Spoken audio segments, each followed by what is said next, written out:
ఆంధ్రప్రదేశ్లో ఈ రోజు నుంచి 10వ తరగతి పరీక్షలు.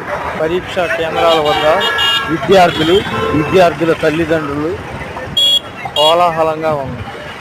ఇక్కడ ఈ పరీక్షా కేంద్రం వద్ద ఇంకా గేటు తీయలేదు, పిల్లల్ని లోనికి ఎలో చేయలేదు. ఎదురుగానే గవర్నమెంట్ స్కూల్ ఉంది, అది కూడా హై స్కూలు. అక్కడ ఎగ్జామ్ సెంటర్ పడింది, ఆ గేట్ వదిలారు, వీళ్ళు ఇంకా వదలలేదు, లోనికి అలో చేయలేదు. స్టూడెంట్స్ గేట్ ఎప్పుడు చేస్తారా, లోనికి ఎప్పుడు వెళ్దామా ఎగ్జామ్ రాయడానికి అని ఆలోచిస్తున్నారు. లోనికి వదిలారు. హాల్ టికెట్ నెంబరు అక్కడ బోర్డు మీద రాశారు, అది కూడా చూసుకున్నారు ఏ రూమ్ ఏంటనేది.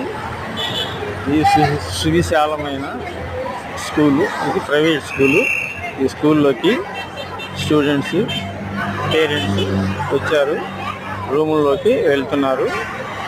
బై ఛాన్స్ పేరెంట్స్ని ఇక రిటర్న్ పంపించేస్తున్నారు, వాళ్ళంతా బయటకు వచ్చేస్తున్నారు. స్టూడెంట్స్ ఎగ్జామ్ రాయడానికి లోనికి వెళ్ళారు. Anyhow, best of luck students.